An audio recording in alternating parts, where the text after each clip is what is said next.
Bienvenidos. Mi nombre es Flavio Cayafa, soy el presidente del directorio de la Agencia Nacional de Investigación e Innovación y les doy la bienvenida a esta Semana Internacional, a este evento organizado por ANI sobre ciencia abierta en el marco de la Semana Internacional de Acceso Abierto. Y el foro de hoy se llama El rol de los repositorios en el desarrollo de la ciencia abierta. Y quiero empezar dando las gracias, primero a todas las organizaciones que organizan y participan en la iniciativa de ciencia abierta en el Uruguay, que vamos a ver que son muchas. Luego vamos a ver la lista completa. En particular al MEC y a la ICIT, que apoyan el evento, y a UNESCO por acompañarnos en este evento y en muchas de las actividades que hacemos de desarrollo del ecosistema de ciencia y tecnología e innovación a nivel nacional. Y por supuesto, a todas las universidades y centros de investigación que apoyan la ciencia abierta con su trabajo de investigación y con su adhesión al Sistema Nacional de Repositorios, que vamos a repasar. ANI viene impulsando el acceso abierto a la literatura científica nacional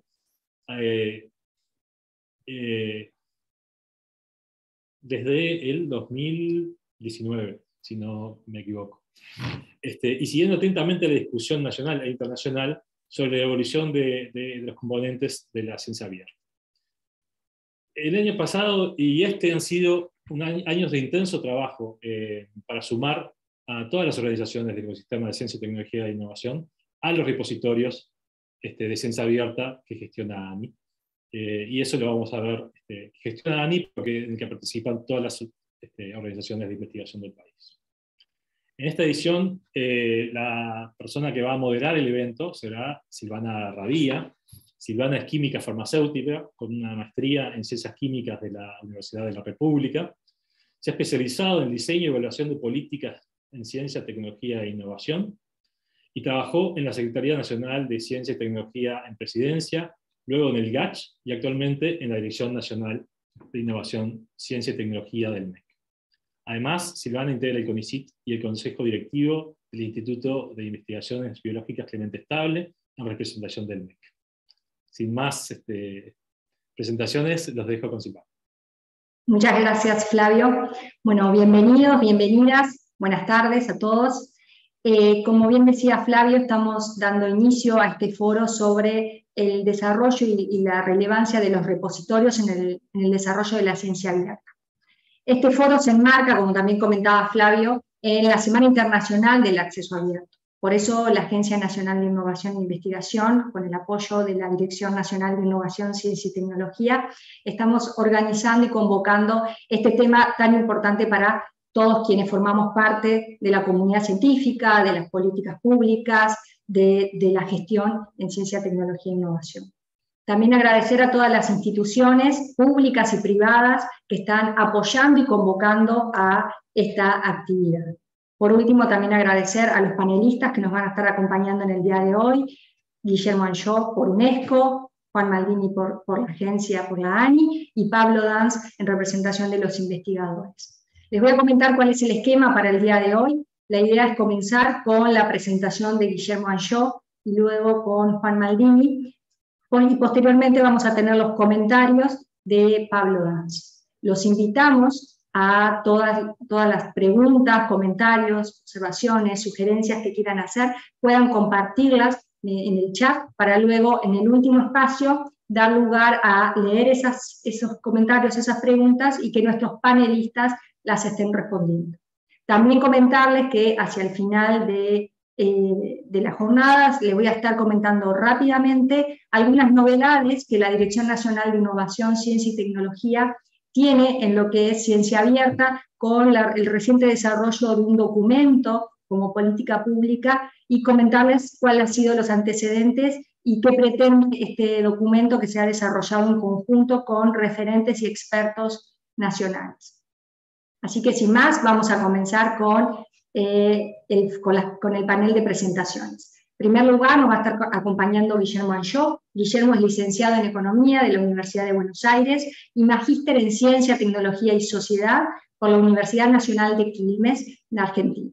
Se ha especializado en políticas de ciencia, tecnología e innovación, bioeconomía e indicadores de innovación.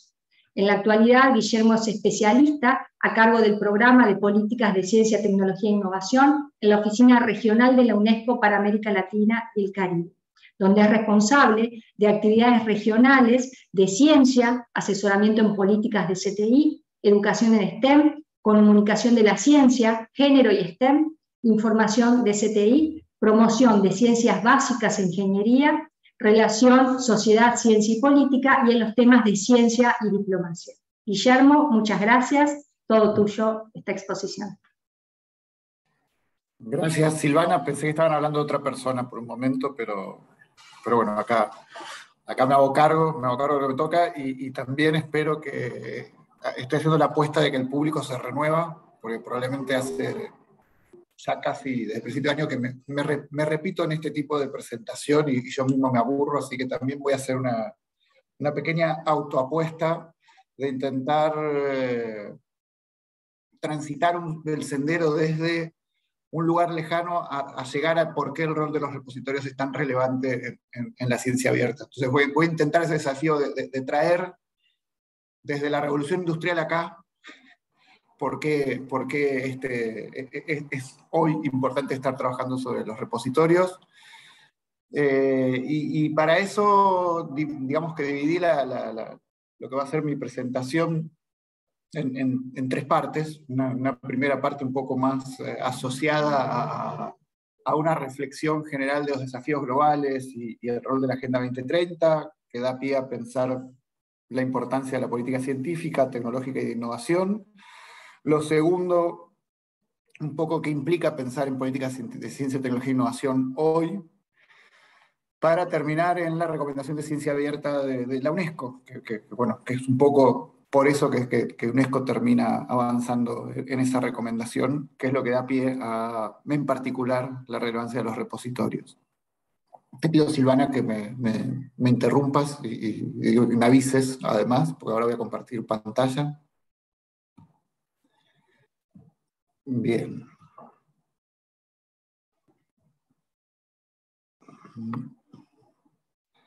Este es un cuadro que vengo usando mucho y yo sé que podría dar una charla. Yo usaba este tipo de cosas para dar clases, así que yo puedo dar una charla de 3 horas solo de hablar de este cuadro y me voy a desviar por las ramas, voy a intentar evitarlo. Pero sí me parece importante comprender algunas cosas de la información que nos transmite este gráfico. Primero, para que lo entiendan, acá tenemos el tiempo, y a lo largo del tiempo cómo crece el producto per cápita, y cómo esto está asociado a diferentes etapas dentro de la historia, si se quiere, reciente de la humanidad, desde la revolución industrial a la actualidad, entendiendo como la era del capitalismo y el desarrollo tecnológico del capitalismo. Y lo que se observa, digamos, desde la economía se observó y desde diferentes lugares, que siempre el capitalismo ha tenido crisis cíclicas. En general, además, los teóricos comunistas son los que primero habían teorizado estas crisis del capitalismo, pero desde la economía de la innovación se observó que cada una de estas crisis en general está asociada a un cambio de paradigma tecnoproductivo. ¿Qué quiere decir esto? Irrumpe una nueva tecnología de tal dimensión, de tal impacto, que es una tecnología que cruza todas las esferas no solo de la producción, sino sociales, ¿no? Y esto implica entonces que hay que generar nuevas reglas para poder adaptarse a estas nuevas tecnologías que cambian las formas de hacer las cosas, de vivir, de interactuar. Para que se entienda más fácil, voy a contar la última para poder comprender hacia atrás. La última fue el cambio de las tecnologías de la comunicación y la información. Hoy, que esté yo hablando en este momento es parte de ese cambio de paradigma. Hace 50, no, ni siquiera 50, hace 30 años atrás esto tendría que haber sido en un auditorio sentados, hablándonos y probablemente pasando filminas, esas las que se ponían en el proyector y se sacaban. Hoy estamos a distancia, ocasionalmente estoy en Buenos Aires, y podemos todos estar participando de este evento y muchas más situaciones. Entonces cambió la forma de interactuar, cambió la forma de que se consiguen las parejas, cambió la forma en la que se produce, se abrió toda una posibilidad de nuevas vinculaciones, y esto está implica además un montón de cambio de normas y reglas. Eso es un cambio de paradigma tecnológico. La revolución industrial fue como el primer gran cambio tecnoproductivo. Primero tuvo que ver con una revolución agrícola y esto derivó luego en el motor de vapor, etcétera, etcétera, todo lo que conocemos en la historia. Lo interesante es entender, y eso es lo que quería rescatar para esta charla, primero era que, digamos que prácticamente hasta la revolución de las tecnologías de la información y la comunicación, los cambios tecnológicos no necesariamente estaban vinculados, o más bien no lo estaban, al avance del conocimiento científico. No es que para que hubiera un cambio tecnológico dependía de algún descubrimiento en la ciencia, sino que la producción y la propia evolución de la política productiva y de la experimentación y de las tecnologías iban generando estas disrupciones, estos nuevos materiales, que sí, que muchas veces recurrían a la ciencia, pero no necesariamente dependían de la ciencia.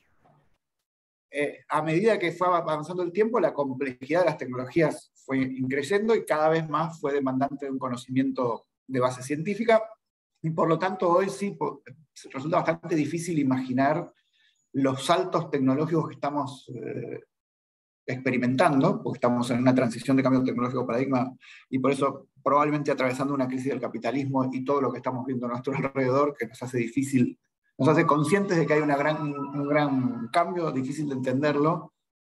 Estoy muy influenciado en este momento por la reunión en la que estoy, que es donde CEPAL está presentando su dictamen de la región, y créanme, el panorama no es muy alentador del mundo en el que estamos, y los desafíos son muchos. Por eso creo que estamos en un periodo de crisis en el sentido de cambio. Y cada vez más, a lo que traía a colación, la tecnología y la ciencia empiezan a tener un diálogo, o sea, ya no es solo un diálogo, una interrelación mucho más imbrincada, pero siguen siendo dos ámbitos diferenciados. Y lo otro que quiero destacar de esta evolución del conocimiento asociado a la tecnología es que cada uno de estos cambios de paradigma tecnoproductivos acortaron distancias y tiempos. O sea, cada uno hizo que fuera más cerca el resto del mundo y que más rápido estuviera hasta este momento, donde estamos absolutamente, la distancia podría decir que es cero, a pesar de que yo estoy del otro lado del río, y la cuestión es instantánea, no se conecta y no es que tiene que esperar. Entonces, eso ha llevado a que, y la pandemia fue un excelente ejemplo de eso, los desafíos que antes podían estar en algún lugar del mundo, lo que sucedía en algún lugar del mundo y en el otro lado todavía no nos enterábamos o llegábamos tarde o había algunas consecuencias pero no eran tan claras, hoy todos convivimos en un mismo planeta donde inmediatamente nos enteramos y nos vemos afectados por lo que sucede con nuestros vecinos, aunque sea del otro lado del mundo. Entonces, antes podían existir, pero hoy han tomado mucho más relevancia esta idea de desafíos globales, la idea de que estamos enfrentando una agenda común de desafíos globales. Déjenme mencionar las tres grandes tendencias, podríamos poner algunos más, pero hay bastante consenso de que estas son como las grandes tendencias de los cambios y desafíos que estamos enfrentando. Uno es el cambio de la matriz energética, independientemente de cualquier otro factor. Está claro que el desarrollo del siglo XX se basó sobre recursos no renovables como recursos o insumos de la energía, petróleo, carbón, gas, y eso nos permitió tener el mundo que hoy conocemos, pero esa fuente de energía se agota y tenemos que pensar otro tipo de fuente de energía. No está claro todavía cuál es, hay un montón de alternativas, pero no hay una... No, Uruguay es un muy buen ejemplo de alternativas renovables, pero el caso de Uruguay no es el ejemplo o lo que todo el mundo hace, sino que más bien es la excepción, sobre todo en la región, y entonces esto todavía no está del todo resuelto.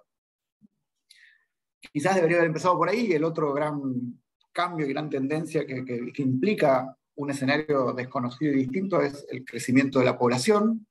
Estamos en un mundo, las proyecciones de los cálculos demográficos dicen que hacia el 2050 estaremos en los 10.000 millones de habitantes y que el plató, digamos, el momento donde se estabilice ese crecimiento va a ser a finales de este siglo, el 2100, con 12.000 millones de habitantes. Eso es 12 veces más que la población que había a principios del siglo XX. O sea, que la población se multiplicó por 12. Gracias probablemente al progreso, a las nuevas tecnologías, lo que alargó la esperanza de vida, más acceso a salud, mejores alimentos, pero lo cierto es que tenemos una población en un mismo planeta que hoy consume, accede, demanda un montón de bienes, población que además cada vez se vuelve más urbana.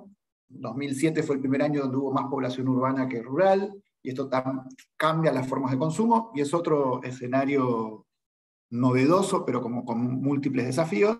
Y por último, el cambio climático. El cambio de las condiciones ambientales en donde se desarrolló la vida, como la conocemos, y sobre todo la vida del ser humano, se acabó. Las condiciones que vienen ahora, un montón de variables, son distintas. Esto no lo estoy poniendo en títulos catastróficos, algunos lo podrán poner más o peor. Lo que es cierto es que las condiciones a futuro son diferentes a las que conocíamos. Por lo tanto, es otro desafío y es global, nos afecta a todos por igual. No todos tenemos las mismas herramientas y el mismo modo de afrontar esos desafíos. Y estos tres grandes desafíos son los de que de alguna manera la Agenda 2030 reúne, de una manera, creo que es una de las grandes virtudes de la Agenda 2030 es que lo pone de forma simple. Son los 17 objetivos, hay 15 que uno puede repartir. Para entender más rápidamente la Agenda 2030 se puede definir en 5 Ps. O sea, es una agenda para las personas que habitan un mismo planeta en un contexto de prosperidad. Y para que esto suceda, es deseable que alcanzar estos objetivos de desarrollo sostenible deberían darse en un contexto de paz. No tiene ningún sentido que sea por una dominación supongamos, una invasión extraterrestre. Y para que eso suceda en paz, hace falta las alianzas o los partnerships. Esa sería la quinta P.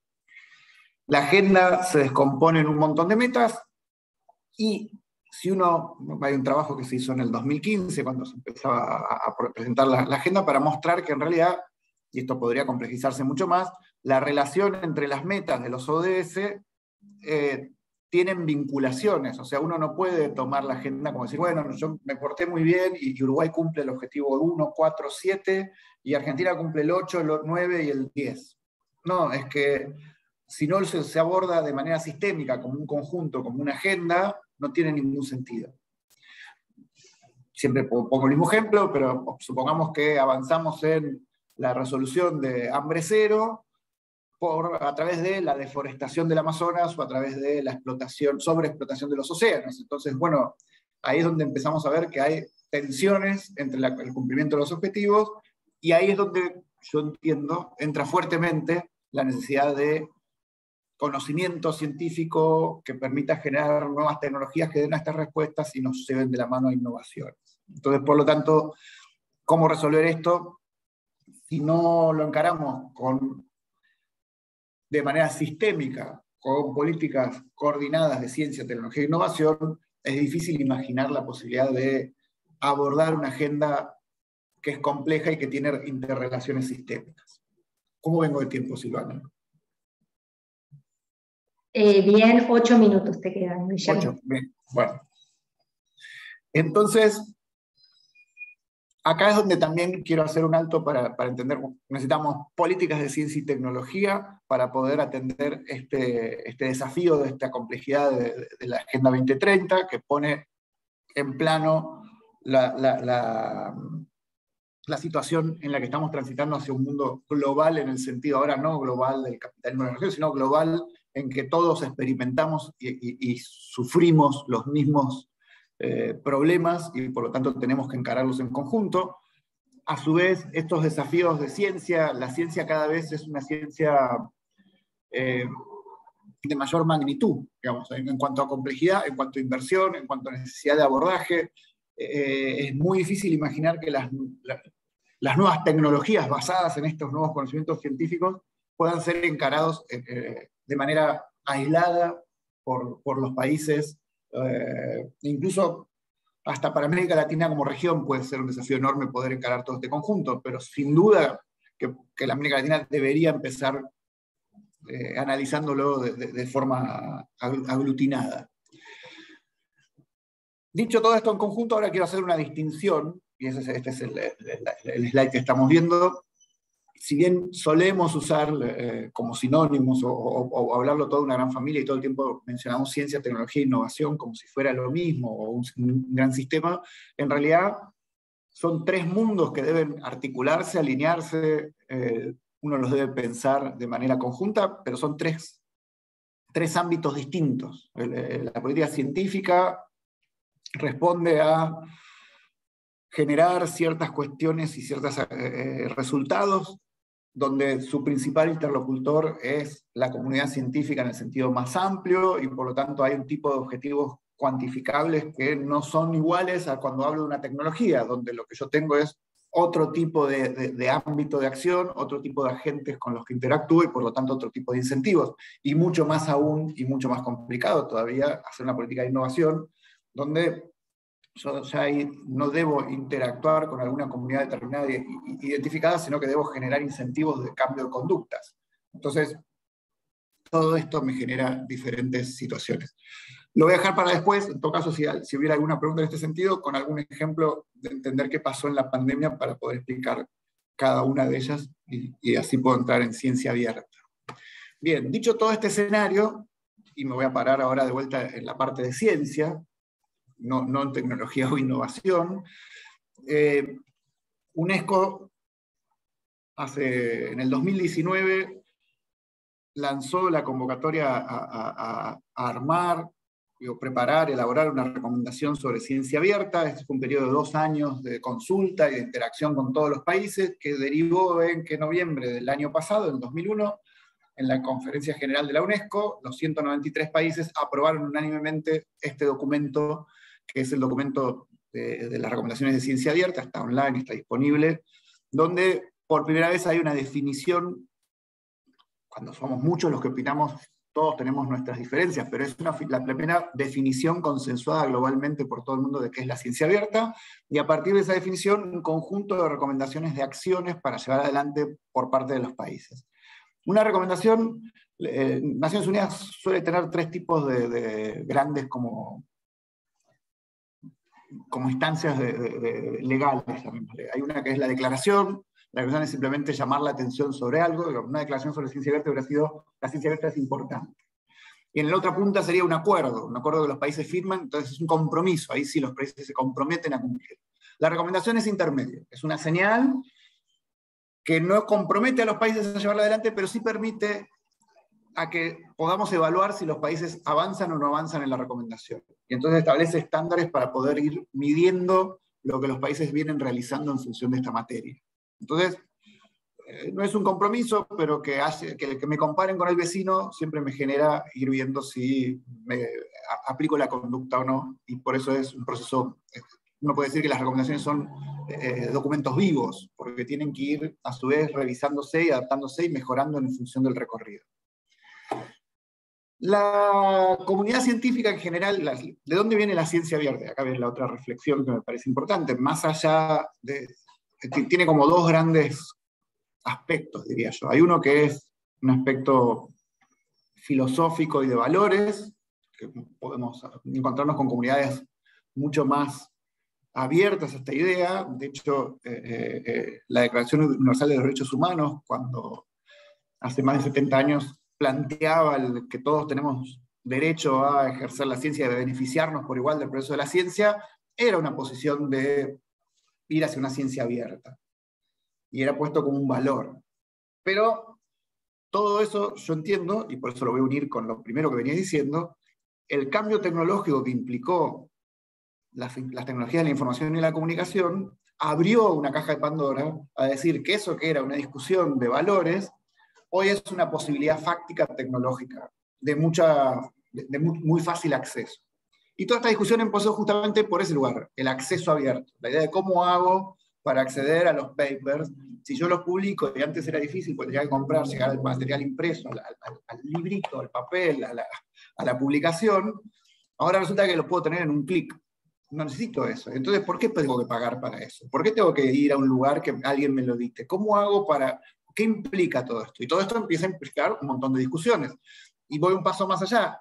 Ya no solo el acceso abierto, los datos abiertos. ¿Por qué los datos tienen que quedar cerrados en un laboratorio y no estar abiertos a disposición de todos los laboratorios. Vuelvo a citar la pandemia como ejemplo. Recuerden lo que pasó con la obtención de la vacuna, que nos empieza a mostrar que efectivamente, si yo voy hacia una posición más abierta de la ciencia y me baso en los valores de lo que uno supone que es la investigación científica, hago que la ciencia evolucione y avance más rápidamente. Y además hago mucho más democrático el acceso e igualo posiciones. De hecho, los países menos desarrollados en función de posiciones científicas deberían ser los que más estamos impulsando que esto suceda para poder acceder a grandes situaciones.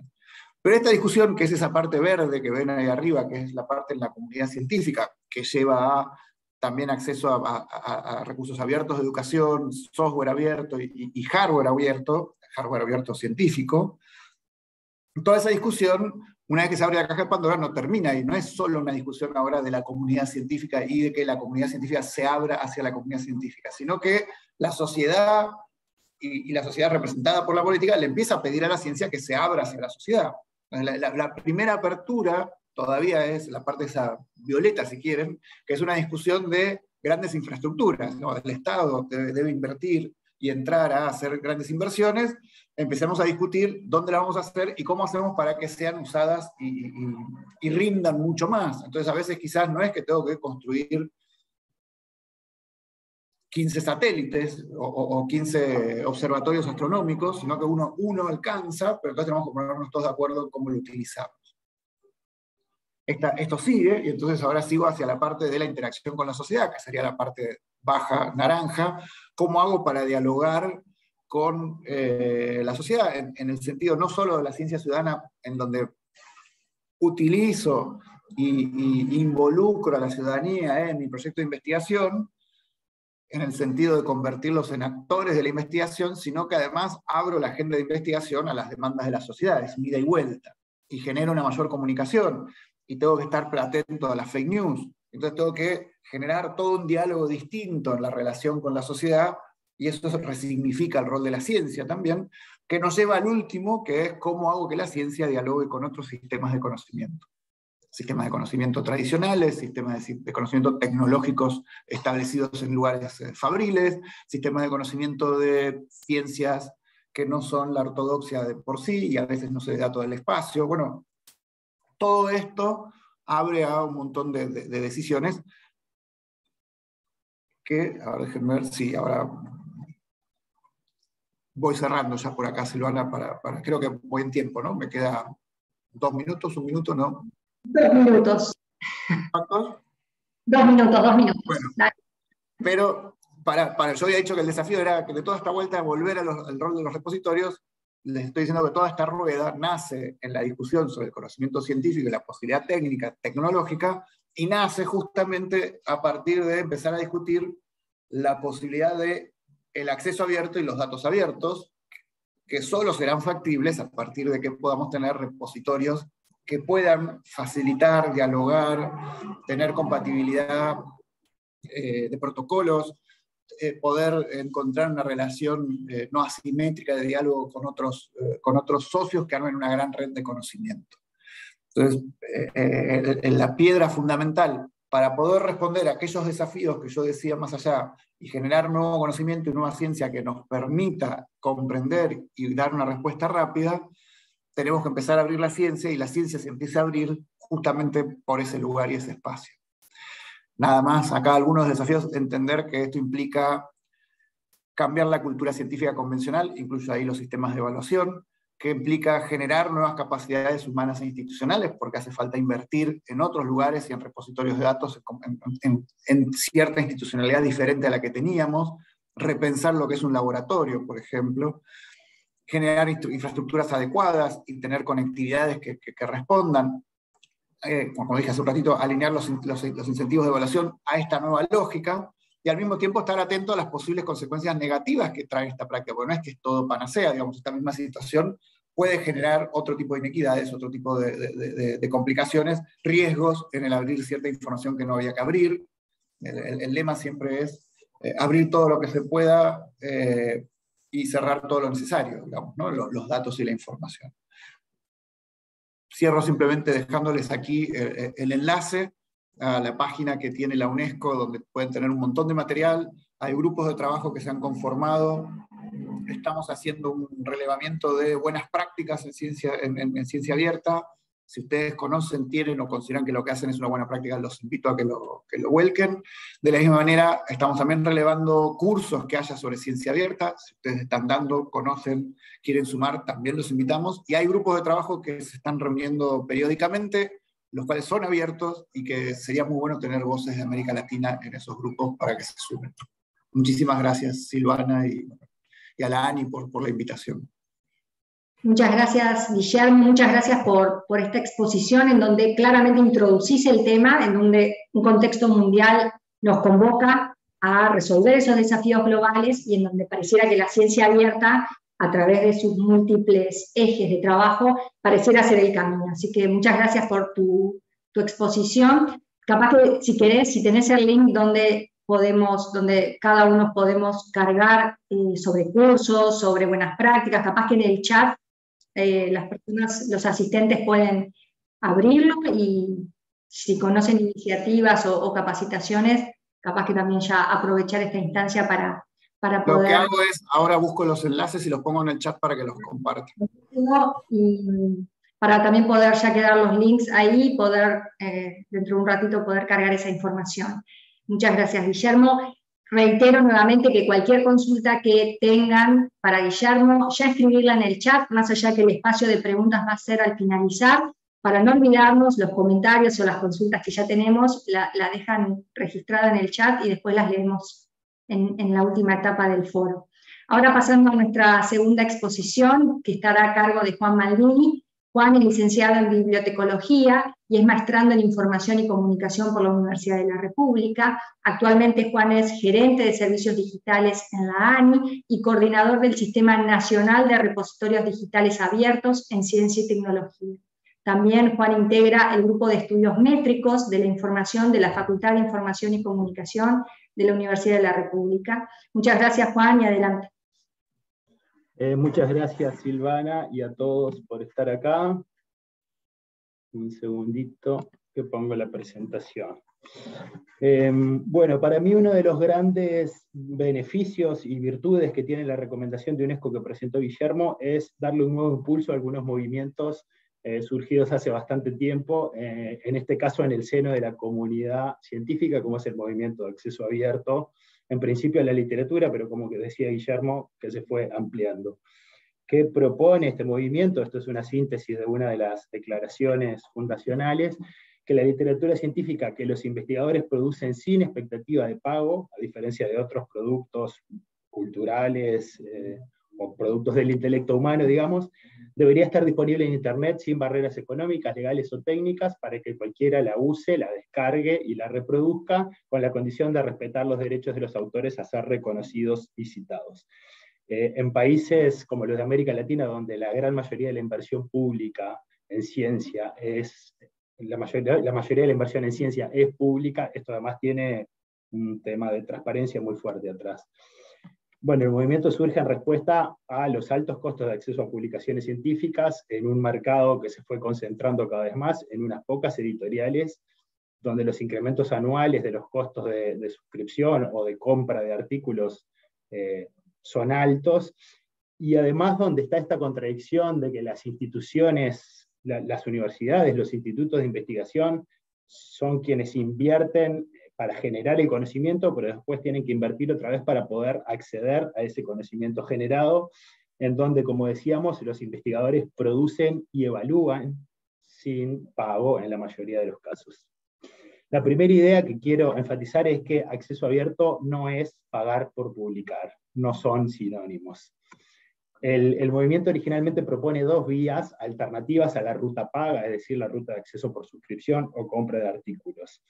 Lo que llamó la vía verde, que es, voy a publicar en una revista de suscripción, pero retengo los derechos para que una copia de una versión de ese documento, de esa obra, de ese producto de investigación, quede disponible en un repositorio que puede ser institucional, temático o de otro tipo. Esto que acá aparece como decisión del autor, esa retención de derechos, en realidad hoy por hoy no es tal, porque las políticas de la gran mayoría de las editoriales se adaptaron a este cambio o a esta presión por parte de las instituciones, financiadores, los investigadores, hoy permite que alguna versión de este documento esté en un repositorio institucional. Voy a retomar esto luego. Por otro lado, lo que llamó la vía dorada, que es la publicación en revistas de acceso abierto, donde no hay cargo por acceso a los contenidos.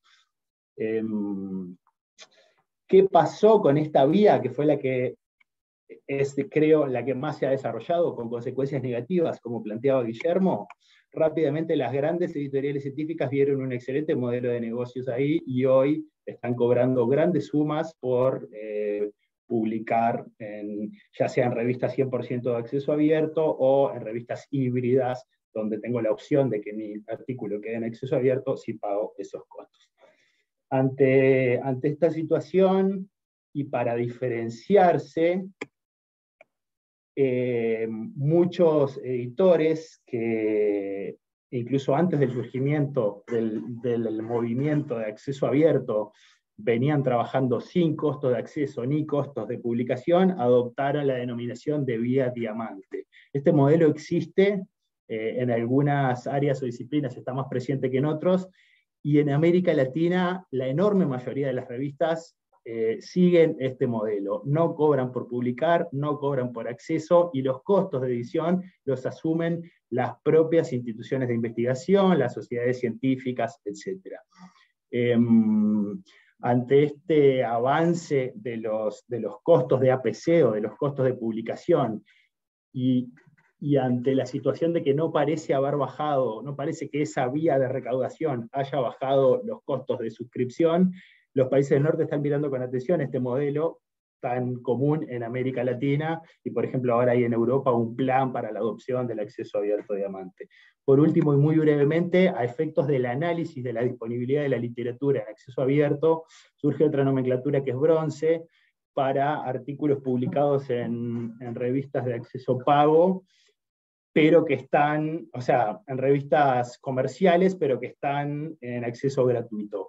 ¿Por qué? Muchas veces porque pasó un tiempo X desde su publicación y eso hace que ya no tengan un valor comercial, o ante situaciones específicas, por ejemplo, durante la pandemia, donde toda la literatura o buena parte de la literatura sobre COVID se dejó momentáneamente abierta para acceso gratuito. Bueno, el acceso abierto viene subiendo sostenidamente, o sea, el porcentaje de la literatura, en este caso de los artículos que está disponible en acceso abierto, viene subiendo, por supuesto también viene subiendo el total de artículos publicados. Ahí hay una caracterización por las distintas vías. Esto de la vía verde, es decir, repositorios, que acá parece marginal, después vamos a ver que hay una explicación para esto. Entonces, centrándonos en los repositorios de ciencia abierta, que es lo que me interesa personalmente difundir en este caso. ¿Qué son los repositorios? Son archivos digitales que reúnen, preservan y difunden en acceso abierto la producción científica. Puede ser de una institución, en torno a un tema, una disciplina específica, o un tipo específico de producto. Los más tradicionales son los institucionales y los temáticos. En los institucionales cobra más importancia aún esta idea de que no es solo difundir, es también reunir y preservar. Las instituciones nacionales hoy, en general, para poder declarar y reportar su producción, terminan recurriendo a bases de datos internacionales de pago como Web of Science o Scopus, que además tienen sus limitaciones, con sesgos importantes por idioma, por tipo de documento, disciplinares, etc. Entonces, no es solo que esté en acceso abierto, es que esté en acceso abierto, pero además que la institución lo pueda preservar. Hay una función patrimonial en este tipo específico de repositorios.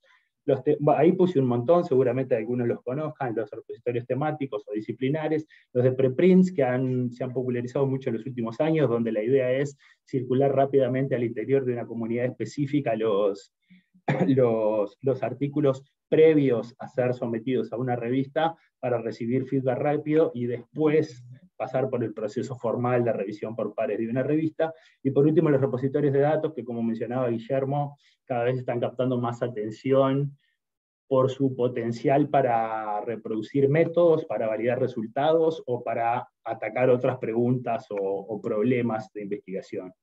En torno al repositorio de datos, quiero comentar que la ANI tiene un proyecto estímulo a la apertura de datos a nivel nacional, al estímulo a datos abiertos de investigación, que ahora está en proceso de validación con instituciones e investigadores y que incluye el desarrollo de un repositorio de datos. Veremos en qué termina ese proyecto. Hoy decíamos que el acceso por vía de los repositorios parecía marginal. En realidad lo que pasa es que hay mucho solapamiento. Muchos artículos que están disponibles por otras vías también están disponibles en acceso verde. El aporte que solo los repositorios pueden hacer es recoger la producción que está publicada en acceso pago o por suscripción. Esto para artículos, pero además un repositorio institucional, en tanto memoria de la producción de una institución, recoge otro tipo de resultados como libros, capítulos de libros, reportes y un larguísimo, etcétera, en los cuales la recomendación de UNESCO hace hincapié. La producción científica no siempre se publica en artículos, hay otros productos. ¿Qué está pasando en Uruguay en torno a estos temas? Bueno, no hay una política nacional de acceso abierto, como sí hay en otros países, incluso de la región, como Argentina, Colombia, Perú, México. Sí hay políticas institucionales, en general por la vía verde, es decir, por el lado de los repositorios. Por mencionar dos rápidamente, la UDELAR exige que toda la producción de sus docentes esté disponible en su repositorio Colibrí. ANI, por su parte, y desde 2019, exige que la producción de los proyectos de I+D, de los instrumentos de I+D o becas financiados por ANI, quede disponible en el repositorio de la institución que lo ejecuta, en principio, sino en el repositorio de ANI cuando no lo tienen. Estas políticas, desde el 2019, tienen cierto nivel de articulación a través del Sistema Nacional de Repositorios, que lo que busca es identificar, o sea, contribuir a la identificación, preservación y difusión de la producción nacional, a través de la promoción de políticas institucionales, la cooperación para el desarrollo y la gestión de los repositorios, más a nivel técnico, y la adopción de estándares y buenas prácticas que aseguren la interoperabilidad y así la visibilidad de los contenidos. ¿Cómo funciona esto de la interoperabilidad? Bueno, primero antes quiero mencionar a las instituciones que hoy forman parte del sistema, que son las Universidades de la República, ORT, UCU, Universidad de Montevideo, el LATU, el Instituto Universitario ACJ, el Consejo de Formación en Educación, la Fundación Ceibal, y muy recientemente, estoy hablando de en las últimas semanas, se incorporaron el INIA, el PASTER y el IPSE. En el caso del PASTER y el IPSE se incorporan a través de infraestructura provista por ANI, es decir, que aquellas instituciones que no tienen sus propios repositorios y que hacen investigación científica, ANI les ofrece una colección específica a su infraestructura para gestionar su producción y difundirla por esa vía. Silo es el portal del Sistema Nacional de Repositorios, lo que hace es un catálogo donde se puede consultar centralizadamente esa producción, pero además hace una serie de validaciones y transformaciones para que los metadatos, es decir, los datos descriptivos de esas publicaciones, queden sujetas a estándares internacionales y puedan ser agregadas o cosechadas, según la jerga de los repositorios, por otros agregadores. Por ejemplo, el de la referencia, que es la Red Federada de Repositorios de Ciencia Abierta de América Latina, de la cual Uruguay forma parte, a través de Silo, y otros agregadores de contenido como OpenAIRE, que es la plataforma europea de ciencia abierta, Google Académico, etc. En la medida que son sistemas abiertos de información, cualquiera de estos agregadores podría estar tomando datos directamente de los repos o en cualquiera de los niveles. Pero esta idea de red y de que en cada nivel superior hay una serie de validaciones y transformaciones que agregan calidad a esos metadatos, hace que este esquema tenga sentido, digamos. Estos son simplemente capturas del catálogo de Silo para hacerse una idea del tipo y del volumen de los contenidos. Está claro que estamos todavía muy lejos de registrar y dar acceso a toda la producción nacional. Ese es el principal desafío que identificamos hoy para los repositorios nacionales, conseguir los contenidos y los derechos para distribuirlos. Después hay una serie de desafíos más técnicos, como mejorar la calidad de los metadatos, automatizar la carga desde otros sistemas abiertos, por ejemplo las revistas de acceso abierto u otros repositorios de datos, por ejemplo, internacionales. generar métricas de visibilidad e impacto para que se visualice el beneficio que están aportando esos repositorios, identificar y deduplicar registros duplicados. No me voy a centrar en los desafíos técnicos, sí en el primero. ¿Cuáles son los principales obstáculos que identificamos para conseguir esos contenidos? Primero, la falta de mandatos o estímulos por parte de las instituciones, o incluso cuando los hay, la falta de mecanismos de control para su cumplimiento. En segundo lugar, y lo mencionaba Guillermo, los sistemas y prácticas de evaluación de los investigadores, que muchas veces no solo no estimulan la apertura de los resultados, sino que se centran en indicadores métricos, cuantitativos, muy asociados a las revistas internacionales publicadas por determinados editores. Y por último, y en donde me quiero detener los últimos minutos, es la resistencia o el desconocimiento de los investigadores con respecto a estos temas. ¿Qué intentamos hacer para atacar esto? Facilitar los procesos de depósito, por ejemplo, haciendo que los repositorios sean interoperables con otros sistemas donde los investigadores reportan publicaciones, desarrollar servicios que agreguen valor, pero sobre todo difundir, concientizar y evacuar dudas. Entonces voy a dedicar mis últimas presentaciones a evacuar dos que son muy recurrentes. Primero, haber publicado con una editorial comercial internacional no implica que eso no pueda estar disponible en el repositorio de mi institución. La gran mayoría de las revistas permite el autoarchivo en repositorios institucionales, muchas veces con restricciones sobre versiones, o con un periodo de embargo durante el cual eso no puede quedar público. En esto los repositorios pueden asesorar y hay herramientas específicas, pero acá presento un gráfico de un estudio de la Facultad de Información y Comunicación que analiza la literatura científica recogida por Web of Science, donde al menos uno de los autores es uruguayo. Más o menos el 30% de esos, en general, artículos ya estaban en acceso abierto, pero había por lo menos un 40-50 más que no estando en abierto podría estarlo a través de repositorios. ¿Por qué? Porque las políticas de los editores lo permiten. Es decir, hay un montón de literatura que hoy no está disponible en acceso abierto, pero podría estarlo a través de los repositorios sin generar problemas a nivel de derechos y contratos de edición cedidos por los autores a las editoriales. La segunda idea que quiero atacar es, si lo pongo en el repositorio no lo va a ver nadie. Esto es un estudio posterior, pero del mismo equipo de la FIC, donde básicamente lo que encontré, y para una ventana de tiempo mucho más amplia, también con datos de Web of Science, lo que encontramos es que era muchísimo más citada la literatura nacional que estaba disponible en repositorios que los artículos cerrados o que el promedio de artículos en general. Esto para mí tiene que ver con tener varios puntos de acceso, ahora vamos a ver un ejemplo, pero también con la posibilidad de publicar en revistas top, que hasta hace poco tiempo no eran de acceso abierto, solamente se podía publicar en modalidad de suscripción. Entonces, el prestigio de publicar en esa revista, pero además tener una vía disponible en acceso abierto. Estos datos son consistentes con algunos estudios internacionales, por ejemplo este que identifica que los artículos disponibles en repositorios son un 40% más citados que los cerrados y un 30% que el promedio para todos los artículos.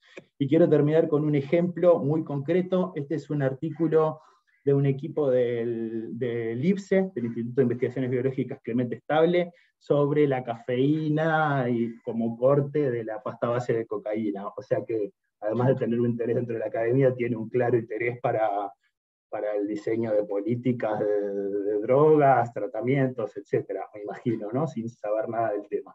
Si yo busco hoy en Google Scholar, me devuelve 7 versiones. La primera es la versión en la web del editor, es un artículo publicado por Wiley de 2015, ya tiene unos años.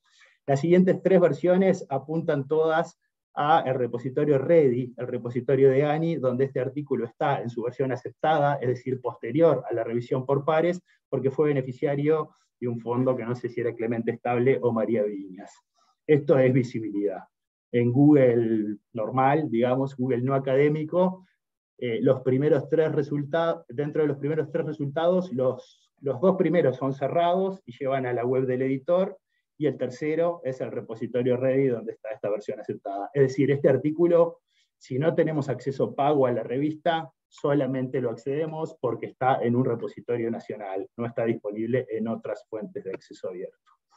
Y bueno, para terminar, agradecer y tratar de transmitir este mensaje de que el modelo de comunicación todavía es posible cambiarlo y es necesario, que algunos cambios que se están produciendo quizás no van en la dirección que desearíamos, pero para eso el involucramiento de los investigadores es clave, y de eso se trata este tipo de eventos, digamos. De nuestra parte quedamos a disposición de cualquier institución o investigador nacional para hacer encuentros más cercanos, cara a cara, en las instituciones, intercambiar sobre esos temas.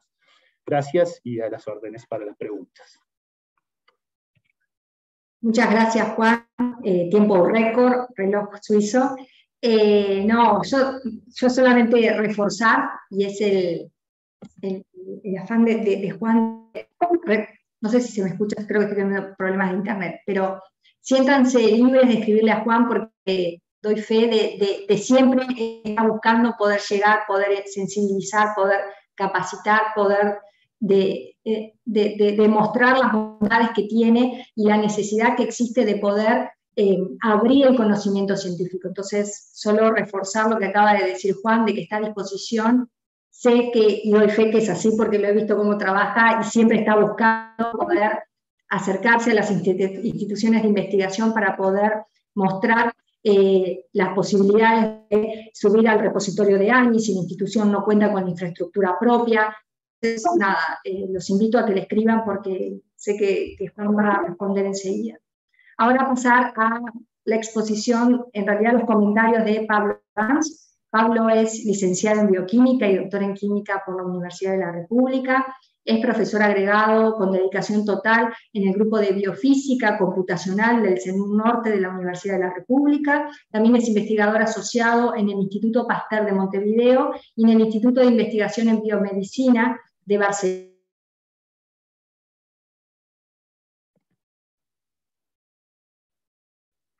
Nos quedamos sin Silvana. Sí. ¿Se está cortando? Sí, se te cortó lo último. Perdón. La especialidad de Pablo es la estructura dinámica. Si me desconecto es porque voy a ir a buscar asistencia. Especialidad en la estructura dinámica, flexibilidad, muestreo conformacional, propiedades físicas dependientes de la secuencia y evolución de los ácidos nucleicos, ADN y ARN. Adelante, Pablo, y perdón por los problemas tecnológicos. Por favor, muchas gracias. No se asusten que no voy a hablar nada de eso, ni de estructura, ni de dinámica de ácidos nucleicos. De hecho, como aparecía como comentarista, me voy a tomar la licencia de no tener ninguna presentación, sino de conversar algunos temas con ustedes que se trataron hoy. Y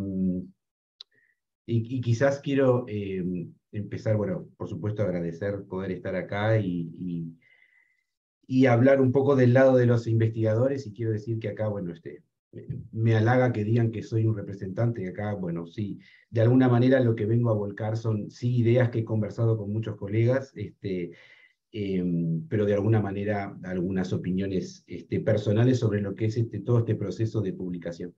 Y lo primero que quiero decir es que no existe ciencia si no es ciencia abierta. No existe el investigador que no quiera publicar sus investigaciones. Lo que sí existe es el investigador que no puede publicar sus investigaciones, por diversos motivos que ahora podremos ir discutiendo.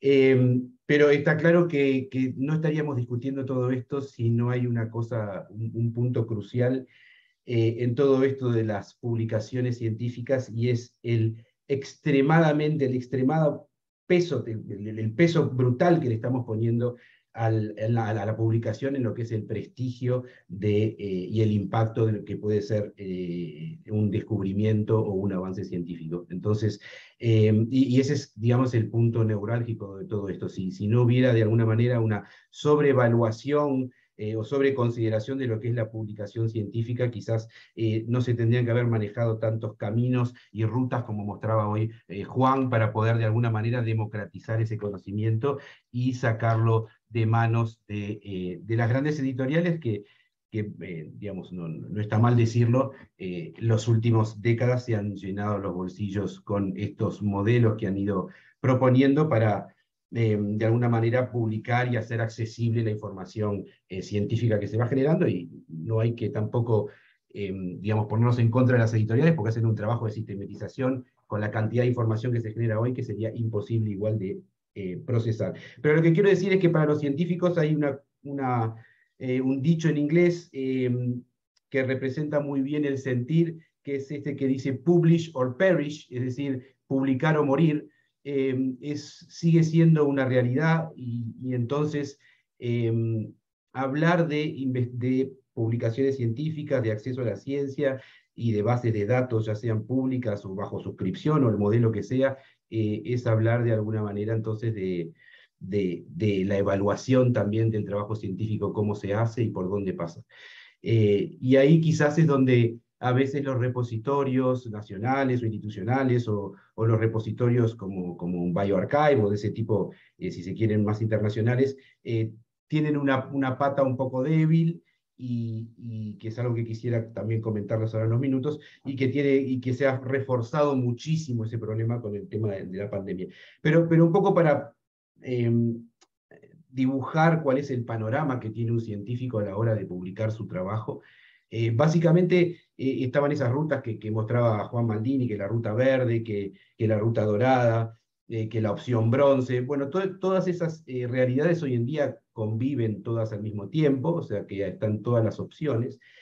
Por supuesto que hay otro tema que no se ha tocado aquí y que tiene su complejidad, y es que es muy diverso el universo de revistas y de accesos según las disciplinas. No es lo mismo publicar en microbiología que en biomedicina, que en bioinformática, que en astrofísica aplicada de partículas. ¿Está bien? O sea que ahí también hay en algunos, por ejemplo, áreas de los conocimientos, no hay ni siquiera revistas diamante, que son estas donde de alguna manera la institución o una universidad se hace cargo de los costos de publicación, entonces se leen gratis, se acceden gratis, se publica gratis. Hay áreas del conocimiento completas que no tienen eso, y hay otras áreas del conocimiento, sobre todo las que son más de punta y que tienen a veces aplicaciones, sobre todo en salud, más inmediatas, que tampoco tienen de ese tipo de revistas, pero porque se está de alguna manera favoreciendo publicar en las revistas de alto prestigio, que, bueno, las grandes editoriales, ¿no? Estamos hablando de Nature, de Cell,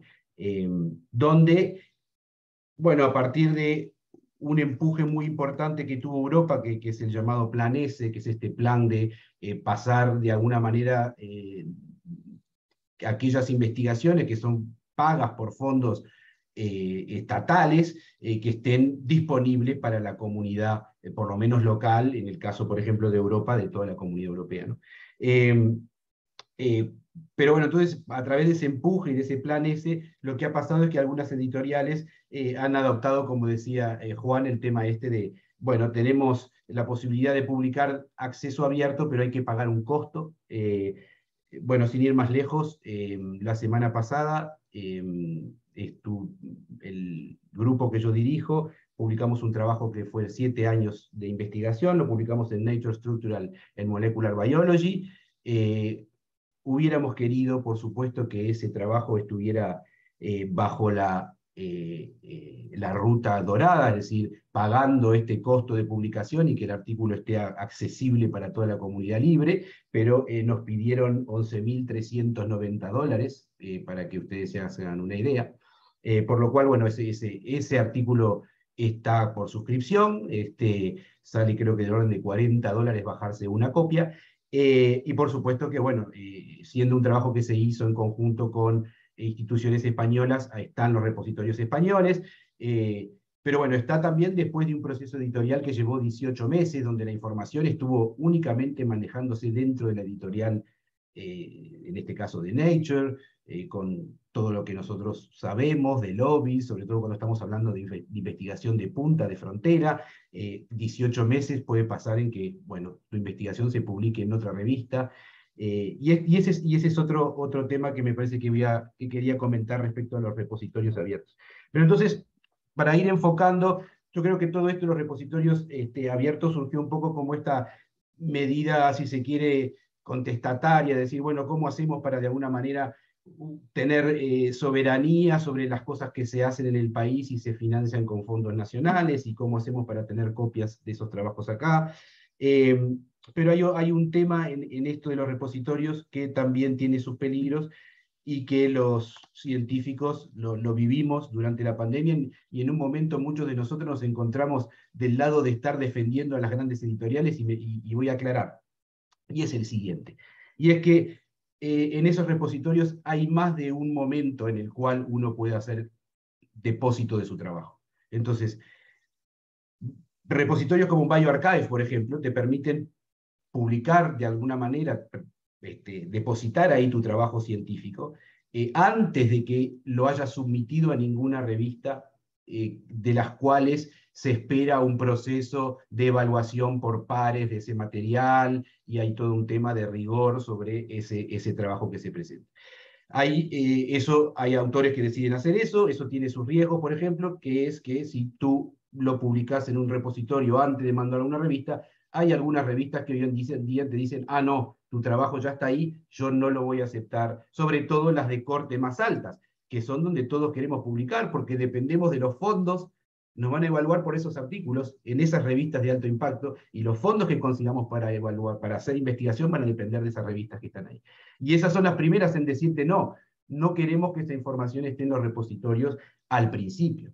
Muchas de ellas, como decía Juan, sí permiten, después de que sea aceptado, que haya una versión de ese artículo que no esté en el formato final de la revista, o que sea una versión comentada. Bueno, en fin, eso se ha ido manejando, pero lo que es de alguna manera interesante marcar aquí es este peligro que tienen los repositorios en cuanto a lo que es la comprobación científica, de alguna manera revisada por pares de esa información. Y justamente, de alguna manera, durante la pandemia hubo como una especie de explosión de publicaciones que aparecieron en estos repositorios, con información que no estaba muchas veces contrastada, y uno sabe que cuando hay un tema como pandemia, bueno, hay temas, siempre hay un bando para un lado, gente que toma otras posturas, y es muy fácil levantar información que no está contrastada lo suficientemente para después hacer una nota de prensa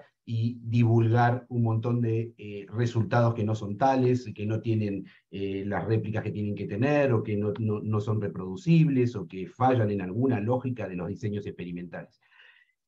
Por lo cual, bueno, es como un poco la vida misma, ¿no? No hay panaceas, no hay soluciones mágicas, pero creo que si bien claramente la comunidad científica está yendo, y la comunidad internacional está yendo hacia un modelo de abierto, no solo de generación de conocimiento científico, sino también artístico y social, y en todas las áreas del conocimiento, esto de que sea Creative Commons de alguna manera, pero creo que hay muchísimos aspectos en los cuales vamos a tener que repensar, no solo, bueno, eso, dónde se pone el conocimiento, cuándo está disponible para la comunidad, sino cómo hacemos con todo lo otro, porque si no hay un cortocircuito entre esa información que se genera, cómo se evalúa a los investigadores que generan esa información, y dónde queremos al final, después que esté publicada y accesible. Por lo cual, bueno, eso, invito sobre todo a repensar esas cosas, el tema bueno, yo estoy quemando una idea, no estoy quemando una idea cuando la pongo en un repositorio abierto, están los peligros del rigor, está el tema de la falta de revisión por pares, dependiendo de en qué momento esa información está depositada en esos repositorios. Está el tema que yo les comentaba también, esto de que muchas veces entonces después las editoriales no aceptan el trabajo para ser publicado.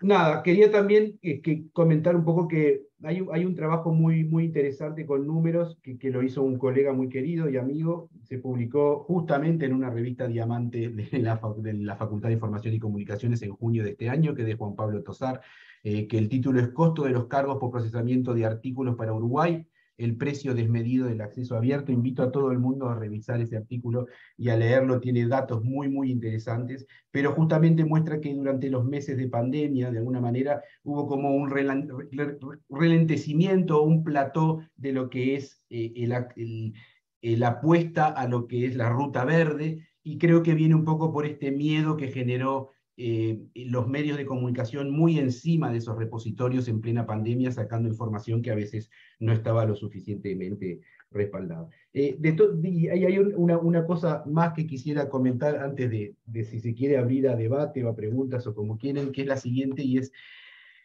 que todo el proceso, y me gustó que Juan lo comentara, todo el proceso de elaboración científica, desde su diseño hasta la generación de los proyectos, en lugares como en Uruguay o en América Latina, también la gestión de los fondos financieros y administrativos y de recursos humanos, la evaluación de esos trabajos, no solo los nuestros, sino de los colegas nacionales, regionales, internacionales.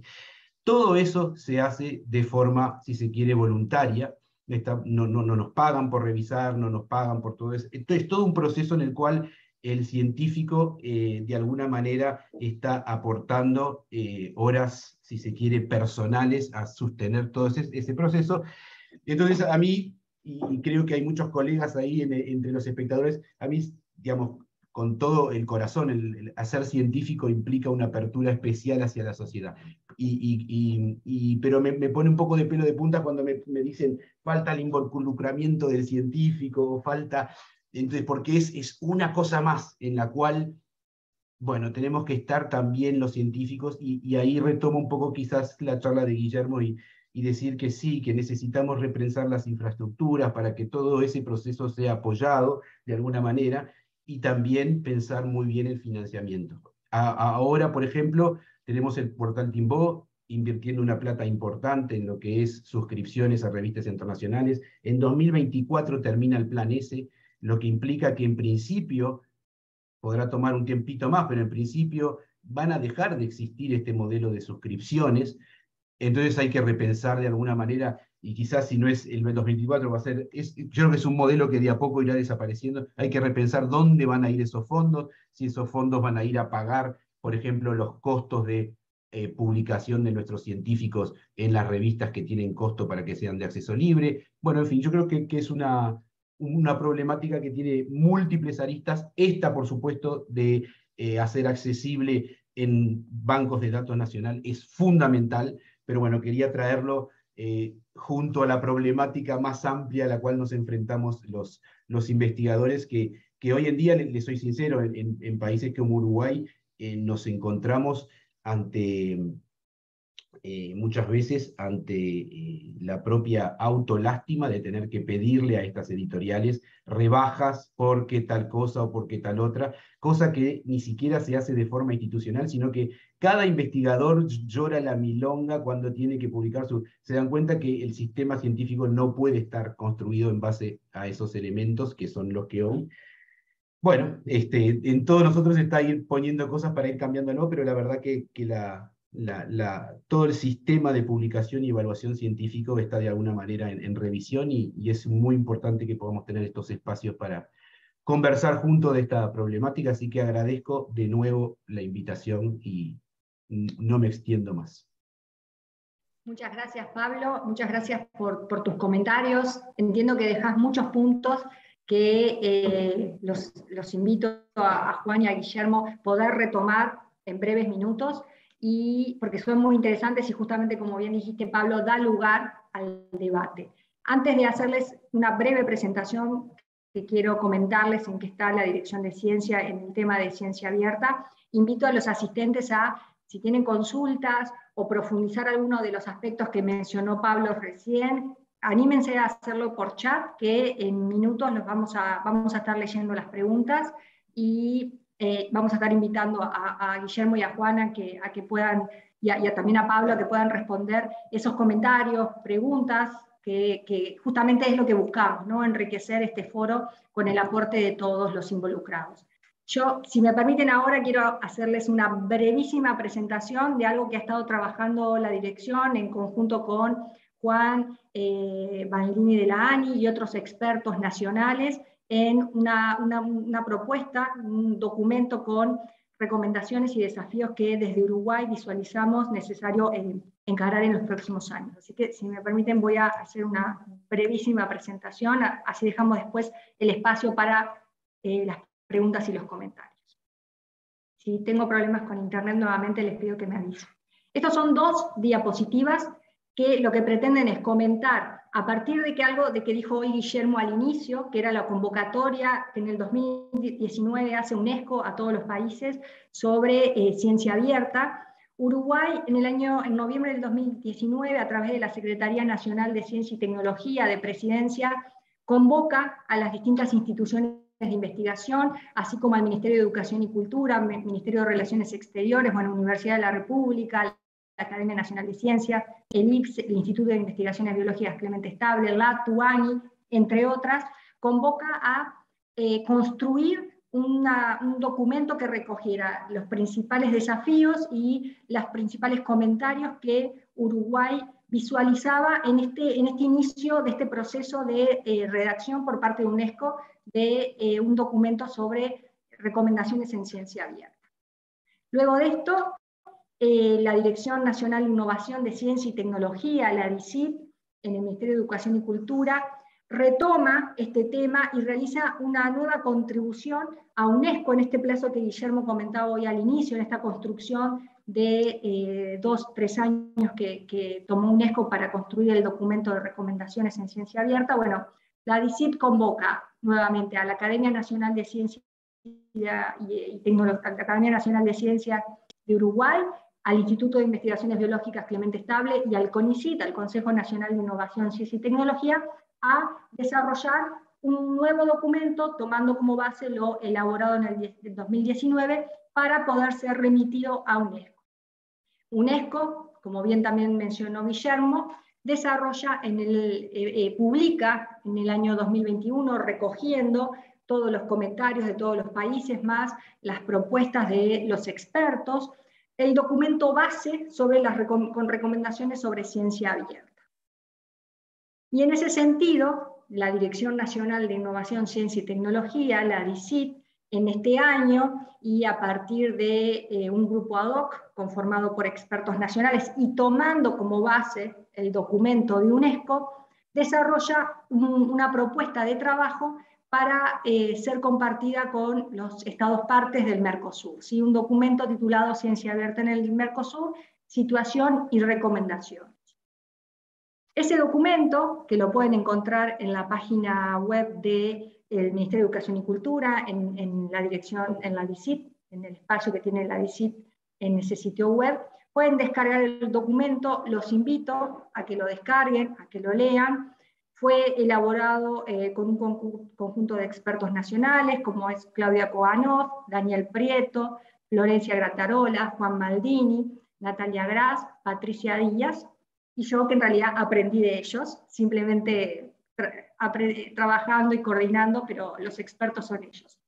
Ese documento pretende recoger un conjunto de ejes que la propia UNESCO desarrolla en el documento del año 2021, como es conocimiento científico abierto, donde aparecen los datos abiertos, repositorios, pero también se abordó la participación abierta de los agentes sociales, lo que hoy comentaba muy bien Guillermo, cómo la ciudadanía participa en el desarrollo de las agendas de investigación, ¿sí? como propuesta para abordar los problemas que tiene la comunidad, problemas sociales, de salud, productivos.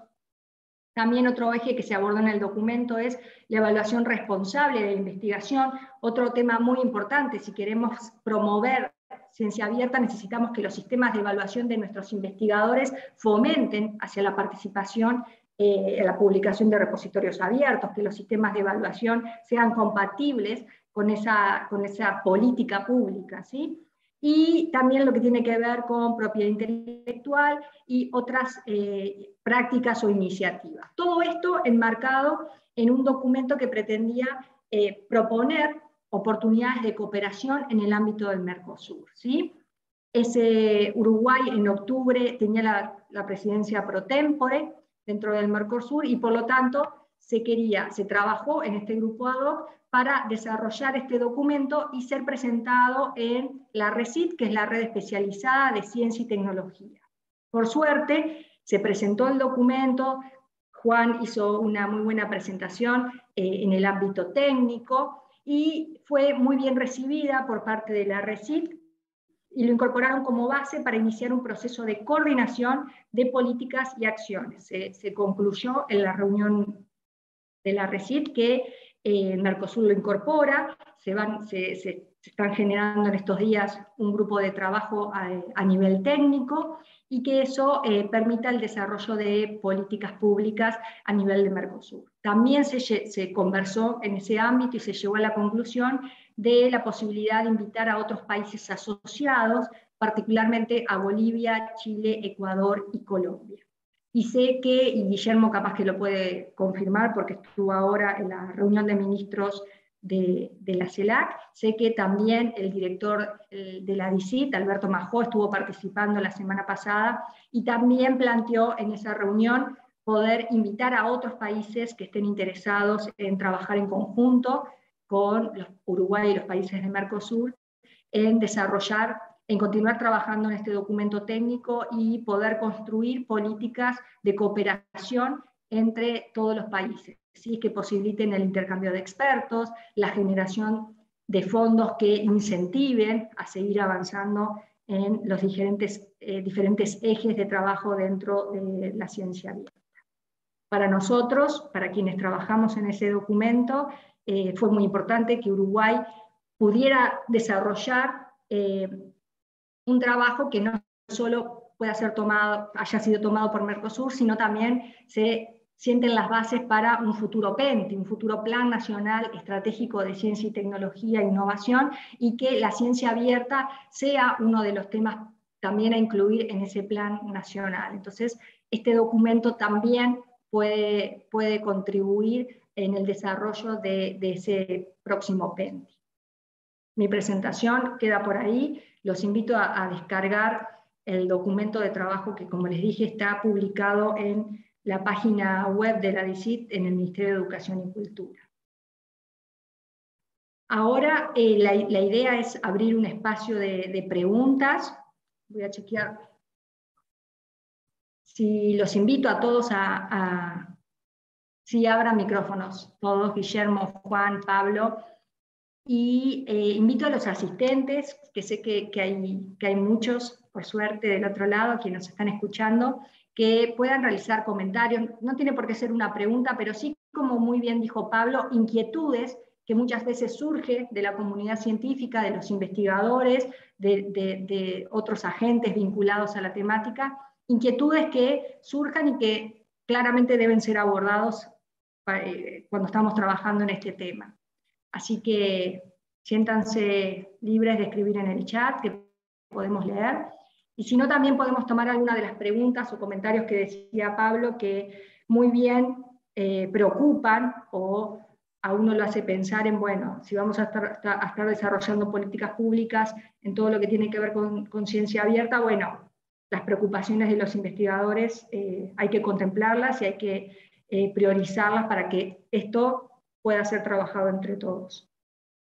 Juan, no sé, o Guillermo, si quieren algún comentario respecto a lo que planteaba hoy Pablo. Sí, a mí me gustaría tomar un par de las cosas que mencionó Pablo. Lo primero es esto de que el modelo de acceso pago a la literatura va a dejar de existir a raíz del Plan S. Me parece que está muy lejos de la realidad. Las primeras evaluaciones sobre los resultados del Plan S son bastante malas. Una de las cosas que es que contribuyó a consolidar el modelo de acceso abierto mediante pago de APC, y esto el riesgo, o ya lo está haciendo, de segregar aún más a los investigadores que no están con menos recursos, digamos, por no poder afrontar los $11.000 que te cobra Nature por publicar en acceso abierto. En ese sentido, me animo a decir, capaz que soy un atrevido, que el Plan S no está dando los resultados esperados. Y esto ha generado más atención sobre la necesidad de un modelo donde la publicación esté bajo el control de las instituciones académicas y no de las editoriales comerciales. Y el otro comentario que quería hacer es con respecto a esto de que te pone los pelos de punta que reclamemos involucramiento de los investigadores. Concretamente me refería a la necesidad de que los investigadores conozcan, utilicen y pongan sus materiales en sus repositorios institucionales. Doy por descontado que los investigadores están siguiendo con atención estos temas como pieza fundamental del sistema de innovación que son. Me parece que sé que está con Guillermo con la mano levantada, pero solo decirte que sí, no, estoy muy al corriente de que el plan S no funcionó como quería funcionar. Lo que sí quería decir es que sí hay una presión internacional en el hecho de que tenemos que ir hacia que no sean cosas cerradas de suscripciones o de sociedades científicas, sino algo abierto a toda la comunidad. El modelo, por supuesto, que está por ver, y esto que ustedes están planteando es una de las maneras. Y sí, lo otro que decís también, yo creo que va mucho a través de las oficinas de comunicación de las propias instituciones, en el Laudelar, el Instituto Pasteur, cada una, cómo se canaliza este tipo de preocupaciones desde arriba hacia abajo, en el sentido de decir, bueno, tienen su publicación, pero recuerden que hay que también ponerla acá, bueno, cosas financiadas por la ANI o incluso algunas financiadas por la Laudelar, vienen ya estipulado que tiene que ser así, y me parece que está muy bien. Pero bueno, yo tenía que quebrar una lanza por mis colegas que la verdad que es sufrido de este lado del mostrador, pero bueno, entiendo que tampoco es fácil para nadie. El artículo que acabas de publicar en Nature debería estar en Colibrí. Podemos generar ahí el vínculo para ver si eso es posible y de qué forma. Cortamos y lo ponemos. Muchas gracias, Juan y Pablo. Guillermo. Sí, voy en la misma línea de Juan en algún punto en reacción al Pablo, pero en otros aspectos. En lo del plan S, yo vengo de una reunión en San Pablo hace un mes, estaba la gente de, no sé si, creo que no justamente CNRS, yo creo que era un área de gobierno con cuestiones de publicación, pero el planteo era que Francia no estaba pudiendo pagar esos 11.000, 8.000 dólares, o sea que no sabían cómo asignarle la plata a los científicos para que lo paguen. Digo esto porque fue la propia Europa la que planteó esta negociación con las editoriales, y en los propios países ahora se están encontrando con que no saben cómo asignar los fondos para que efectivamente quién paga y quién no paga, con lo cual esto lo que quiere decir es, si ellos están en ese dilema, a nosotros no nos queda, nos queda un escenario mucho más complicado y complejo aún. En esa misma línea, y como pie al segundo comentario que tiene que ver con la parte de los investigadores, China, no nos olvidemos China, ¿no? Hoy, nosotros seguimos siempre pensando Estados Unidos y Europa. China es el segundo país en publicaciones científicas a esta altura, se está por convertir rápidamente el segundo que financia, y no me extrañaría que en unos años sea el primero, con lo cual en vez de estudiar inglés o todo el problema que también está planteado en ciencia abierta, lo del plurilingüismo, vamos a tener que aprender chino, digamos, ¿no? Pero China está cambiando su modelo de evaluación en los proyectos de investigación, está planteando, no listo de papers, los 3 principales papers de los últimos 5 años, o sea, no pide más, y Europa está haciendo en algunos lugares en el mismo sentido, con lo cual esto, y ahí va a la otra parte, digo, yo creo que el reclamo, no sé, yo sí lo entendí desde la parte de Juan, y entendí totalmente, Pablo, tu resquemor, porque yo parado un poco por segundo, hace un tiempo que no lo hago, pero como alguna vez haber sido investigador, la carga de trabajo del investigador se ha vuelto imposible. Es una cosa no sé cuál es el tiempo que dedica a investigación finalmente, porque le venimos pidiendo que divulgue, que patente, que evalúe, que forme recursos, que investigue, no sé, todo lo nuevo que aparece, yo digo siempre, se agrega una nueva línea en el formulario que escriba los proyectos. Que aplica proyectos, sí.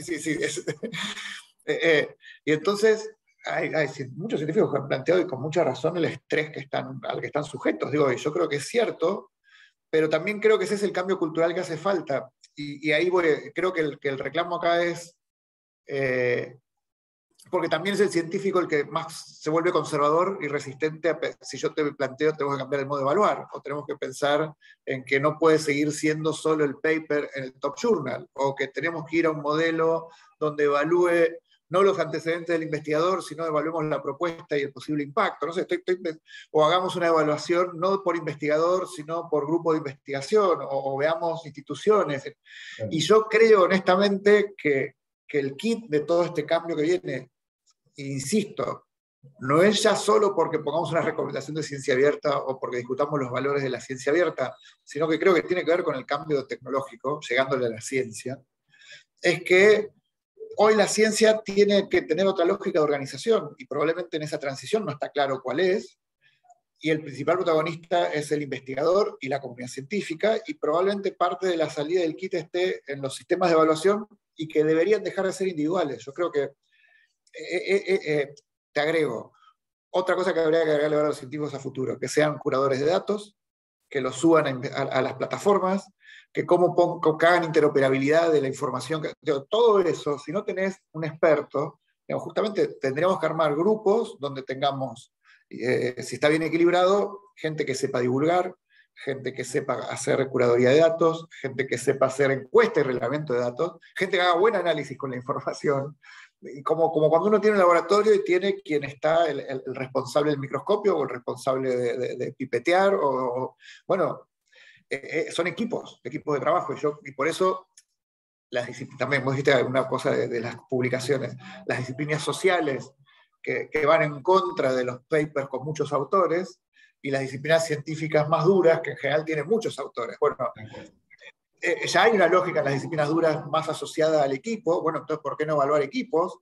Y las ciencias sociales deberían aprender de eso, porque yo estoy convencido, voy a contar por casos personales, yo participaba de grupos de investigación muy buenos en conformaciones de datos, muy, muy buenos, y con poca gimnasia en la publicación de top journals. Y entonces se generaban tensiones entre los grupos que sí tenían gimnasia y no tenían los datos, y los que tenían la información, porque entonces el que era con gimnasia quería el acceso a la información por publicar, y el otro diciendo, no, pues yo tengo la información y no se los quiero dar, porque entonces me primerea. Y si yo me voy del individuo y me voy a la sociedad está perdiendo, y está en una ineficiencia, porque tengo a alguien que sabe hacer muy buena información y que todos quieren usar sus datos, pero no los evaluamos para reconocerle como generadores de información, y del otro lado hay gente que quizás tiene muy buena dinámica de publicación, mejor que la de ese grupo, y entonces se genera una ineficiencia. Entonces, no sé si Juan iba por ese lado, pero lo que yo sí pienso es que creo que es necesario que la comunidad científica y los científicos individualmente incorporen este cambio y empecemos a pensar que va a haber que generar un cambio. Y acá hay dos: o somos proactivos y lo generamos a nuestro favor, o va a venir el cambio y después vamos a sufrir, digamos. Entonces, me parece que ese es el intercambio donde tenemos que ir. Bien, tenemos dos preguntas en el chat. Una, está muy robada lo que estabas comentando recién, Guillermo, es más, lo dijiste, sistemas de evaluación también que justamente premien a quienes trabajan en ciencia abierta, en publicar en repositorios abiertos. Y bueno, la pregunta, una de las preguntas es esa, ¿sí? Quisiera saber si actualmente, en un futuro cercano, habrá formas concretas de apoyar a quienes trabajan con repositorios abiertos. Esto podría estar claramente ponderado como positivo en llamados, proyectos, bueno, evaluación, puntuado de alguna forma positiva para promover a los investigadores a utilizar repositorios abiertos. Juan, te veo, o Guillermo, dale. A ver, este es uno de los temas fundamentales que está arriba de la mesa cuando se habla de reforma de la evaluación. Hay algunas propuestas concretas que están comenzando a implementarse. El caso holandés, por ejemplo, parece que es paradigmático y se está mirando con atención. El Global Research Council, que es como la asociación de las principales agencias financiadoras de investigación, es uno de los dos temas que tiene en agenda para su próxima reunión anual. no puedo responderle a Jorge Pérez nada concreto, pero las discusiones están yendo hacia que una de las cosas que se empieza a tener más en cuenta de la evaluación es el nivel de apertura del conocimiento científico generado a través de repositorios o a través de otro tipo de plataformas. Bien, gracias Juan. Hoy también comentar que en los proyectos de ANI sí está justamente que los resultados de los proyectos deben ser, eso ya está hoy en día como una obligación a quienes son beneficiarios de fondos públicos por parte de la ANI. Y eso también. Para las publicaciones que surgen de proyectos financiados por ANI deben estar en repositorios nacionales. Por supuesto que hay excepciones, que se atienden los periodos de embargos, que no se limita dónde pueden publicar, no se fuerza a nadie a publicar en revistas de acceso abierto. Lo que hacemos es, casi todo puede estar en un repositorio. Asegurémonos de que si publicaste, quemar todas las posibilidades para que lo esté. Muy bien, muchas gracias Juan. Y otra consulta tenemos en el chat. Mientras la leemos también volvemos a insistir a los oyentes que sigan escribiendo en el chat. Bueno, Manuel Domingo pregunta, ¿cómo viene midiendo la ANI el éxito de las iniciativas Silo, Ready, interacciones, descargas? ¿Cuál es la forma, si hay, cuáles son las formas de evaluar el éxito de estas iniciativas? Por ahora el indicador principal es de input, cuántas instituciones y cuántos recursos estamos captando. Ese es nuestro desafío principal hoy. En cuanto al uso, lo que estamos haciendo, pero es un desafío tecnológico considerable por ser infraestructuras descentralizadas, es a través de una tecnología que desarrolló la referencia, medir las descargas de los artículos que necesariamente son en los repositorios, porque los agregadores no lo suman, y las vistas de registros en cada uno de los agregadores. Es decir, lo que apuntamos es saber cómo impacta, o sea, un registro en un repositorio institucional, por ejemplo Colibrí, que tiene sus propias estadísticas, llevan sus propias estadísticas de descargas y vistas de repositorio, cómo impactan las vistas de ese registro en agregadores, desde Google, no, bueno, Google Académico en este caso no, de la referencia para abajo en este caso. Otro desafío interesante es empezar o sea, que los repositorios puedan generar métricas alternativas a las clásicas de citas en bases de datos internacionales de uso de esos registros. Pero, como les decía, por ahora el desafío es lograr captar la mayor parte posible de la producción nacional, y eso lo medimos con la cantidad de instituciones aportando contenidos al sistema y cuántos contenidos aportan. Muy bien, muchas gracias, Juan. No sé si hay otra consulta. Está el chat, está a pedir la mano y le podemos habilitar el micrófono. Eso la gente de ANI nos informó recién que está esa posibilidad. Yo dale. Una cosita que decía Guillermo hoy respecto de los costos y que claro, se acabaron las vacas gordas en Europa y entonces ya no se empezó a mirar, viste, dónde se pone la plata, y esos 11.000 que pide Nature o 9.900 que pide Cell, bueno, son montos realmente muy importantes, pero quisiera, quizás hay alguna persona ahí entre los oyentes que no es científico, para mostrar el disparate de los montos esos, porque no hay nada como dar un número concreto para mostrar el impacto de esos montos para lo que es la investigación científica, por ejemplo, en Uruguay. Los proyectos más gordos que uno puede ganarse en Uruguay como investigador senior son $15.000 por año, por 2 o 3 años.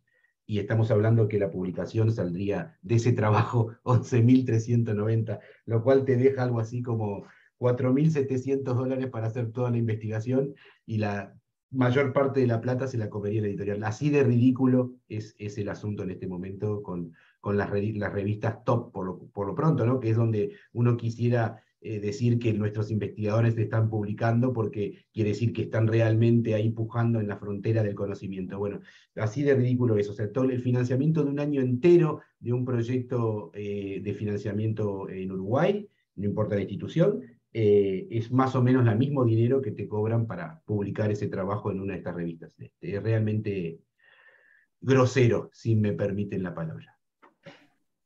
Muchas gracias, Pablo. No sé si Juan, Guillermo, algún comentario, más preguntas por el... Dale, Juan. En relación a... No, dale, Guillermo, por favor.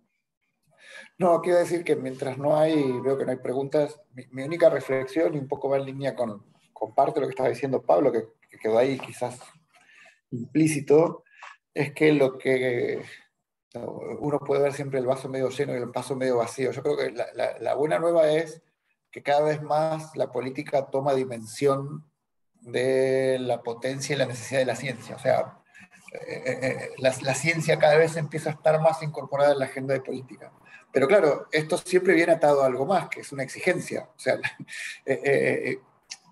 la necesidad por conseguir más financiamiento, por tener más rol protagónico, que todos los que estamos vinculados a la actividad científica estamos convencidos que es necesario y queremos que suceda, también viene atado entonces de un mayor reclamo y una mayor demanda por parte de la política, va a aparecer.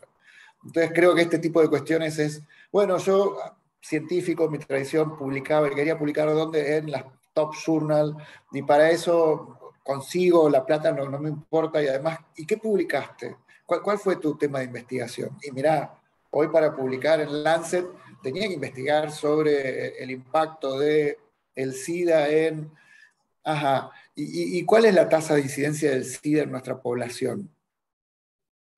Y de repente no es la mayor enfermedad o el tema que yo tenía que tratar. Entonces, ese tipo de cuestiones también están atadas a la dinámica como está, yo entiendo cómo está armado el sistema científico, donde uno finalmente vos estás atrapado por publicar en ese lugar porque hay una supuesta garantía de calidad que estamos tercerizando, digamos, finalmente, que además nos condiciona el tipo de agenda de investigación, que ahora yo de Estado digo, mira, sí, yo te voy a pagar los 11.000, pero si vos me estás, eso que investigaste, lo puedo incidir. Acá se da como la paradoja, siempre digo, de no solo tenemos el efecto del brain drain, sino que además los que estamos acá investigamos para allá también. O sea, como no es solo que los que se fueron, sino... ¿Quién está fijando la agenda? Es eso. Exacto, exacto. Entonces, pero toda esa discusión, por eso digo, lleva a una reflexión que tenemos que tener de cómo hacemos para...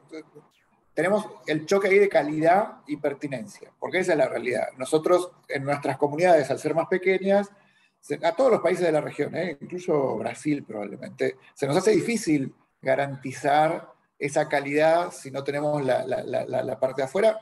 Creo que un poco por la endogamia del sistema y otro poco porque no nos confiamos en nosotros, pero y el es cierto que se podría hacer si se hicieran cuestiones más latinas. Si en vez de tener Lancet, tuvieras Latilancet, no sé, digo, por poner un caso, y sumás a Portugal y España, por poner una situación, de repente puedes tener una publicación que, está bien, el resto del mundo no la va a ver, pero nosotros sabemos que tiene la misma calidad o la misma situación, y los sistemas de evaluación deberían evaluarla y ponerla en el mismo lugar. Entonces ahí es donde es el cambio cultural. Entonces el decir, mira, yo no sé si alguna vez mandaré a Lancet, pero ahora no me interesa. Yo puedo publicar en otro lugar porque tengo otra incidencia, pero implica todo un cambio cultural fuerte. Y los cambios culturales son de lenta transición, nunca son abruptos. Me atrevo a decir que duelen además. Y duelen, sí, totalmente, totalmente. Pero ahí es donde tenemos que entrar en una sinergia de la misma manera de la eficiencia de gasto, lo que contaba Juan recién de tener la publicación. Es como lo más obvio. Uno se imagina, yo estoy financio la investigación, la publico y después tengo que ir a comprar el resultado en otro lugar. ¿Por qué? Si lo financié yo. Claro. Y además no estoy pudiendo que esa información beneficie a mis propios investigadores, que haría más eficiente mi gasto. Me pongo totalmente en funcionario público. Digo, ¿cómo hago para tengo que hacer 3 veces la misma encuesta? ¿Tengo que hacer 4 veces el mismo experimento? Si ya lo hicimos. ¿No sería mejor que el otro grupo pudiera sobre eso montarse o incluso corregirlo? Eso sería genérico en toda la ciencia, pero mucho más aún en los esfuerzos que hacemos en conjunto. Por eso soy plenamente consciente de las dificultades, digamos, si nos cerramos solo en Uruguay a decir no miramos más el mundo y hacemos solo acá, nos va a ir difícil, eso no va a funcionar. Pero bueno, asociémonos con el resto de los que están cerca y construyamos comunidades interesantes. Y ahí creo que hay un diálogo entre política y comunidad científica sumamente fructífero e interesante para llevar adelante, para ir generando esto. Es como decir, mira, yo te pido más, ok, pero yo también te tengo que dar más. Bueno, ¿cómo hacemos? ¿Cómo financiamos más? Pero ¿cómo hacemos para que la agenda entonces incluya? Y necesitamos este instrumento. ¿Y cómo lo construimos? Bueno, entonces empieza a aparecer una demanda que no es solo, que hoy pareciera limitada a más presupuesto, por un lado, y del otro lado una respuesta de no sé lo que vos hacés, no me sirve, ¿no? Como que hay un diálogo ahí que creo que podría ser totalmente... Esto que estoy diciendo, pareciera que estoy hablando de Uruguay, te juro que estoy hablando de América Latina. Eso se repite en todos los países de la región. Hay una situación donde podría ser sumamente positivo ese diálogo, donde se construyeran espacios de confluencia. Porque creo que hoy, que era lo que no pasaba, la política empezó a entender, y eso nos deja la pandemia más fuertemente aún, que la ciencia da soluciones para los problemas de la política. Y que entonces yo puedo usar esa ciencia. Y el científico se da cuenta, apareció una beta donde yo puedo incidir. Buenísimo, bienvenido. Pero entonces tenemos que sentarnos a dialogar más en un esquema de ida y vuelta. Y eso es abrir la ciencia también. Quiero decir, a eso va. Muchas gracias, Guillermo. Juan, bien. Bueno, el comentario que tenía dale. era sobre APC, ya pasó de timing, creo que ya se dijo. Guillermo, No por Guillermo, digo que ya redundamos mucho en el tema, ya creo que no es necesario.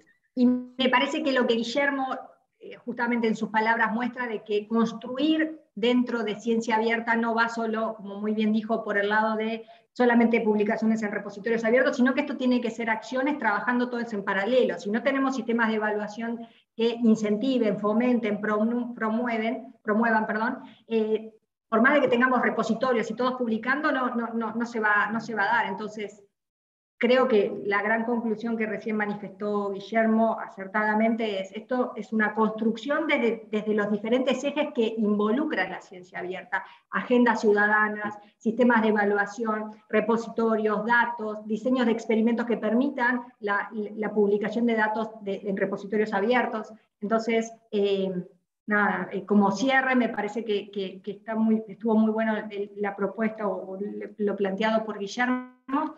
Y bien, en primer lugar agradecerles a todos los asistentes que nos estuvieron acompañando en este foro que pretendió simplemente volver a trabajar sobre el tema en una Semana Internacional del Acceso Abierto, así que muchísimas gracias a todos los que nos estuvieron escuchando, a todas las instituciones públicas y privadas que fomentaron, convocaron a esta iniciativa, a este foro. También agradecerle a Pablo, Guillermo y Juan por acompañarnos en este panel. Y bueno, que sé que, como dije hoy, Juan queda a las órdenes, nosotros también, pero Juan siendo de la casa, por cualquier consulta, necesidades o iniciativas que provengan de los distintos actores que trabajamos en todos los temas de ciencia abierta. Así que muchísimas gracias a todos y nos estamos viendo en cualquier momento.